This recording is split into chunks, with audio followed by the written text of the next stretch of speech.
Bueno, pues Alberto Garzón, buenas tardes. Hola, muy buenas tardes. Gracias por atender al país.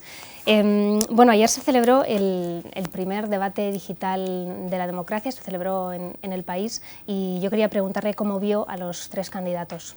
Y lo que me sorprendió fue que son partidos que cada vez más se parecen entre sí, porque están teniendo unas estrategias legítimas, pero estrategias de moderación de sus propios discursos, de sus propios valores y principios, para caminar a eso que llamamos el centro, ese centro superpoblado por las estrategias de rentabilidad electoral, y eso hace que en algunos momentos, más allá de determinados matices, de determinados guiños, hayan sido indistinguibles algunas de las propuestas. En ese sentido, creo que los debates en ese sentido quedan cojo porque lo que es idóneo es que haya una confrontación, y particularmente, a nuestro juicio, el proyecto de Ciudadanos es un proyecto muy peligroso.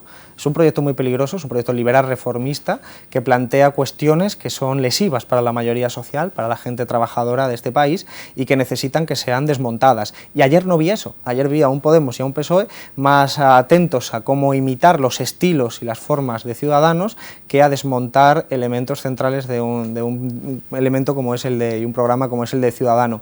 Por eso hemos hecho una invitación a debate con Albert Rivera, para que efectivamente desde la izquierda podamos demostrarle a la gente tanto las mentiras como las alternativas que existen para mejorar la vida de la gente.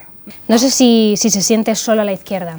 Si cogemos a los 4 partidos con más representación parlamentaria de las últimas elecciones, le sumamos a Podemos y a Ciudadanos, nos damos cuenta de que efectivamente la fuerza que está defendiendo una ruptura democrática, y cuando decimos ruptura democrática decimos una transformación social desde el consenso, desde el diálogo, pero que permita que no se hurte el debate a la gente y que permita que ese proceso constituyente baje a los barrios, la gente de las clases populares puedan decidir en todos los sentidos cómo se va a vivir.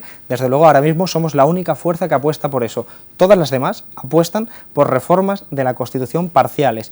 Y habida cuenta de que nuestra Constitución de 1978 se blindó de tal forma que los elementos estructurales solo se pueden modificar por la vía del artículo 168, es decir, abriendo un proceso constituyente y unas elecciones constituyentes para que la gente debata concretamente sobre lo que se tiene que modificar en la Constitución, evidentemente apostar por una reforma parcial significa dejar sin tocar lo más importante, las estructuras de poder, las estructuras que han existido en nuestro país desde el franquismo, durante la transición, que permitieron que la oligarquía del franquismo siguiera siendo la oligarquía durante la democracia, y una segunda transición en esos términos haría que la oligarquía siguiera siendo la misma.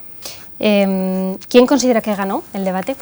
Bueno, depende de la perspectiva, ¿no? Yo creo que evidentemente había una situación muy compleja, particularmente compleja para Pedro Sánchez, en tanto que no estaba el Partido Popular, pero también al mismo tiempo era compleja para Albert Rivera, porque al no estar el Partido Popular parecía más fácil detectar en Albert Rivera algo que es cierto, y es que es la nueva derecha. ¿Un perdedor claro? Mariano Rajoy. Mariano Rajoy, por el hecho de no haber asistido, yo creo que evidentemente hurta a la ciudadanía de esa posibilidad, pero también creo que no se sometía a lo que son las necesidades democráticas de un país, y es el hecho de que estuviera excluida la izquierda, de que no estuviera invitada otras formaciones que tenemos representación parlamentaria. Bueno, en el debate se habló mucho de propuestas.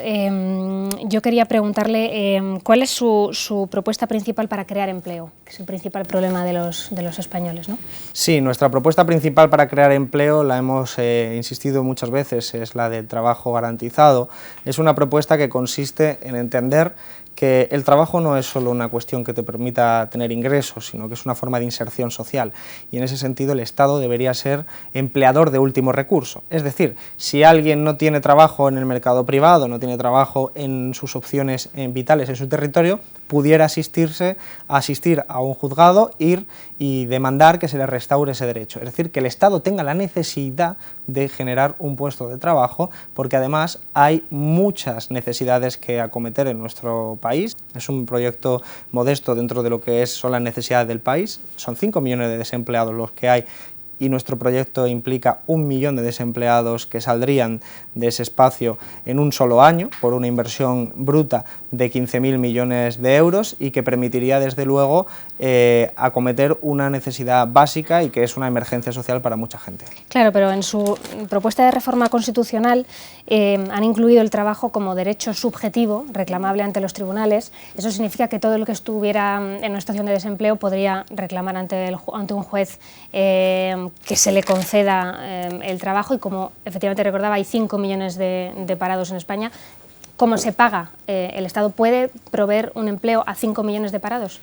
Puede hacerlo. Nosotros creemos que la aspiración del pleno empleo es una aspiración actual.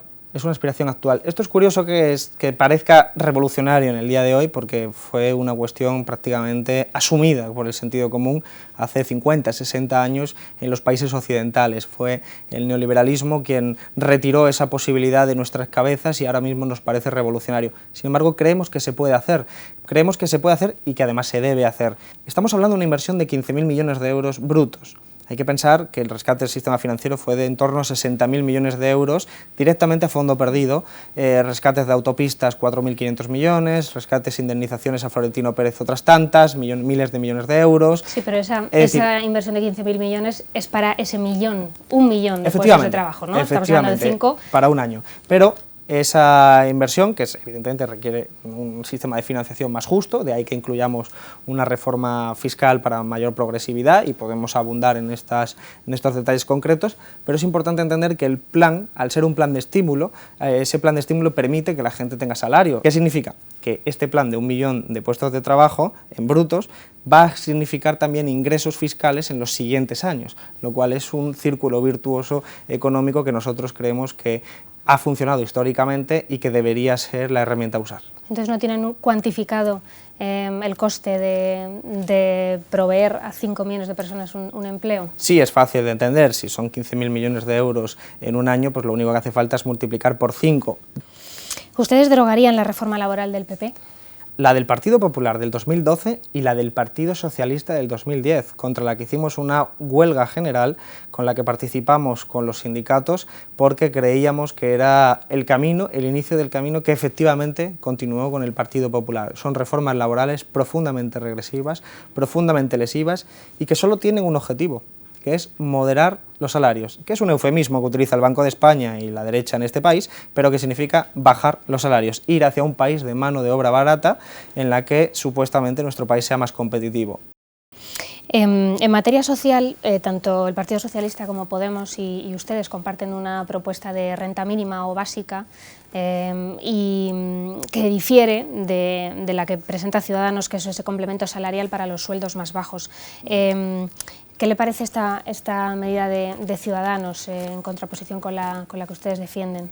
Sí, el complemento salarial que defiende Ciudadanos y que por cierto también defiende Podemos es el mismo modelo, es un modelo diseñado por Milton Friedman, es un modelo neoliberal, es un modelo de subvención a los empresarios y por lo tanto es absolutamente perverso para la economía y para los trabajadores, porque en última instancia significa que él es el Estado, es decir, tú, yo, la gente de la calle, la que estamos financiando que el empresario pueda contratar, es decir, en realidad estamos contratando nosotros o pagando gran parte del salario a un trabajador para que el beneficio se lo quede la empresa.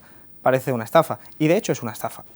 ¿Deben cobrar los profesores en función de los resultados educativos de los centros?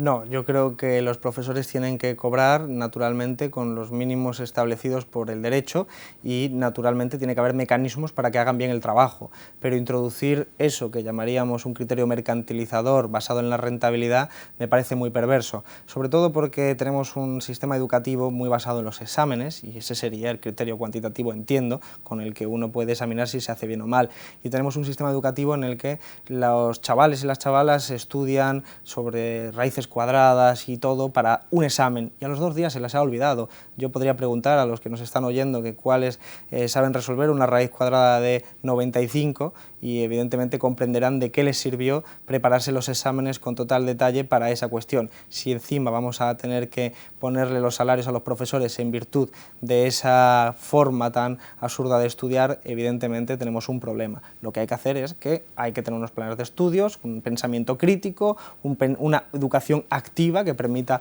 a los chavales y a las chavales pensar, y profesores que hagan su trabajo. Entonces sí tiene que haber mecanismos para garantizar que lo hacen bien, pero no vinculados a ese criterio de la mercantilización. Hoy hemos conocido que el Tribunal Constitucional va a anular previsiblemente mañana la resolución independentista aprobada en el Parlamento. Esto abre otro capítulo en el conflicto catalán. ¿Qué considera que deberían hacer tanto el gobierno español como el catalán ahora mismo, después de esta decisión del Constitucional?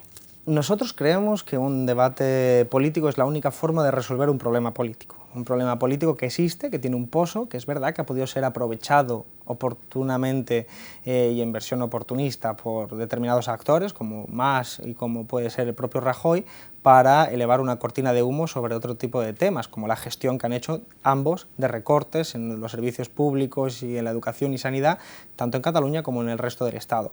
Pero hay un problema político, y hay un problema político de Estado. Eso solo se va a poder resolver cuando haya una mesa de negociación entre todas las fuerzas políticas, nos pongamos entre todos a hablar claramente de cuáles son las posibles soluciones, y a partir de ahí se abrirán las posibilidades de salir de este callejón sin salida al que nos están empujando tanto la oligarquía catalana como la oligarquía española. Y creo que la síntesis adecuada, y es lo que defendemos en Unidad Popular Izquierda Unida, es la República Federal, es decir, un modelo federal que permita salir de este callejón sin salida, que es el que, o no entrar en este callejón sin salida, que es el que nos ha metido tanto Mas como Rajoy a la hora de no querer afrontar un problema real desde la política. Ustedes defienden, usted lo ha dicho en alguna ocasión, en varias ocasiones, un referéndum en Cataluña. No sé si en ese referéndum deberían votar los catalanes solo o los catalanes y los españoles. Nosotros defendemos un modelo federal donde las diferentes unidades se federan, entonces tienen que tener la capacidad autónoma de poder decidir si quieren o no quieren federarse a ese modelo. En ese sentido es donde reconocemos el derecho a decidir, un derecho a decidir que naturalmente nosotros a la hora de poder decidir qué votamos creemos que es importante decir no a la independencia. Para eso necesitamos que esté abierto el debate y para eso necesitamos que se pueda dejar votar.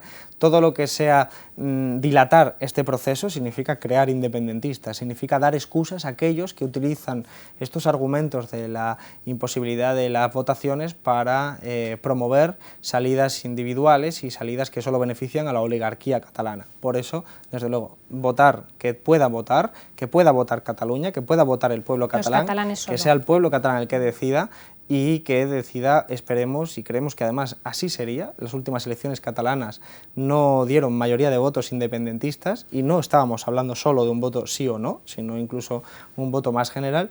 Creo que un debate de esta naturaleza lo ganaríamos los defensores de que no haya independencia. Todo el tiempo que tardemos será probablemente en nuestra contra. ¿Debería España prestar apoyo a Francia en la lucha contra el yihadismo?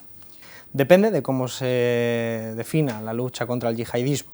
Ahora bien, si estamos hablando de la doctrina que va desde Bush hasta Hollande, basada en la especie de estado de excepción permanente que es el que hizo Bush y la doctrina norteamericana estadounidense que permitió torturas, asesinatos extrajudiciales, vulneración de derechos humanos, ¿y para qué? Para generar un caldo de cultivo donde ha nacido algo tan peligroso como los terroristas del Daesh. Evidentemente eso es una estrategia errónea. Ahora bien, si se trata de una opción alternativa, como puede ser hablar del papel de la OTAN, porque Turquía está siendo cómplice del terrorismo precisamente apoyándose en ser el escudo de la OTAN, en ser un país de la OTAN, y está permitiendo esa complicidad y está bombardeando a la guerrilla kurda, que es la que lucha desde hace mucho tiempo contra el Daesh, o está dejando pasar camiones llenos de petróleo de contrabando del Daesh con total capacidad de haberlo evitado y sin embargo no lo hace. Si no hablamos de eso, tenemos un problema. Ahora, si estamos hablando de ahí, perfecto, vamos a hablar de la financiación del Daesh, vamos a hablar de decir no a la OTAN, vamos a hablar de los cómplices del terrorismo y vamos a generar nuevas alianzas en un conflicto militar que ya existe para que, por ejemplo, la guerrilla kurda pues tenga mayores facilidades de vencer a los terroristas. Es que ustedes son, de hecho, la única formación que se ha descolgado del pacto antiyihadista en España, sin ni siquiera acudir a las reuniones. ¿Por qué, en el caso de este pacto antiyihadista? porque creemos que es justificar y revalidar una doctrina equivocada, la doctrina de Bush. Recordemos que cuando se invadió Irak se hacía para combatir a Al-Qaeda, supuestamente, para buscar unas armas de destrucción masivas que resultaron no existir, pero para acabar con Al-Qaeda. Y resultó que de aquella destrucción, caos y miseria, lo único que surgió fue el fanatismo yihadista que se ha convertido en el Daesh y que con el tiempo, nutriéndose de los recursos que circulan por los paraísos fiscales, por las alianzas con Arabia Saudí, con Turquía, resulta que con ese fortalecimiento ha sido capaz de hacer las barbaridades y los crímenes de lesa humanidad que está cometiendo. Entonces, seguir con esa doctrina que se ha demostrado fracasada es un grave error y, por lo tanto, participar en un pacto que lo que trata de justificar es esa doctrina, desde luego nosotros no van a contar. Cuando sea mantener un debate sereno, riguroso, serio sobre las causas y soluciones del terrorismo, adelante. ¿Pero le parece análoga la situación de la invasión de la guerra de Irak con la que está haciendo ahora mismo Francia? No, no es la misma. Quiero decir, en el caso de Irak teníamos a Saddam Hussein, un régimen desde luego autoritario, aunque tuviera otros elementos como por ejemplo su laicismo y su control de las tensiones religiosas en aquel lugar, pero aquello fue una ocupación, fue una invasión. Ahora mismo lo que hay es un conflicto militar, es un conflicto porque hay una serie de tipos, una serie de terroristas, unos bárbaros que están cometiendo crímenes de lesa humanidad y que hace falta que la comunidad internacional reaccione. Pero esa reacción, pensar que cualquier reacción se hace por las bombas, es una falacia. La reacción tiene que haber, tiene que existir, tiene que haber una reacción, eso nosotros lo defendemos, pero tiene que ser inteligente, tiene que ser serena, tiene que ser desde la comprensión de la complejidad de lo que está sucediendo. Y por eso sitúo financiación, papel de la OTAN y desde luego nuevos aliados. Instituciones. A usted no le hemos visto en los debates electorales, porque no le invitan, pero tampoco le hemos visto en los programas de entretenimiento en los que sí están yendo, a los que sí están yendo los políticos, ¿no? Donde les vemos cantar o bailar. Yo no sé si ahí tampoco le invitan o están en desacuerdo con esa forma de hacer política. En este caso hay un poco de todo. En este caso hay un poco de todo porque lo cierto es que estamos viviendo un tiempo en la política espectáculo en el que está primando mucho el elemento visual y estético de la política y particularmente de los candidatos. Yo creo que es bueno. No es malo, necesariamente, es una cosa legítima que la gente pueda ver cuáles son los gustos privados de sus candidatos o pueda ver si saben bailar, cantar, saltar, hacer zumos de piña o cualquier otro tipo de actividad, digamos, del ámbito normalmente privado. Creo que no es necesariamente es malo. Lo que ocurre es que lo que se le ha de exigir a los representantes políticos es su capacidad de resolver problemas. Y eso se hace hablando de política, de programas, de proyecto político. Yo me resulta muy incómodo participar en debates de esta política espectáculo. Además, creo que la política espectáculo puede provocar retrocesos espectaculares. Muchas veces puede resultar que el candidato atractivo, el candidato simpático, el candidato que saluda a su familia por las mañanas, el candidato que hace grandes zumos de naranja, puede ser un candidato que a la hora de gestionar lo público lo que hace es destrozar la sanidad, la educación y la vida de la gente.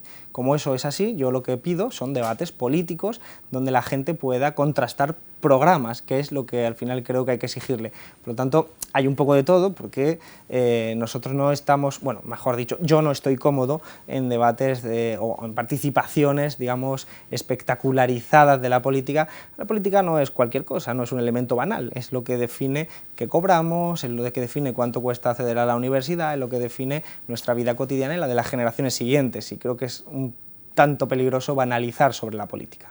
Pues muy bien, Alberto Garzón, muchas gracias. Muchas gracias, de verdad.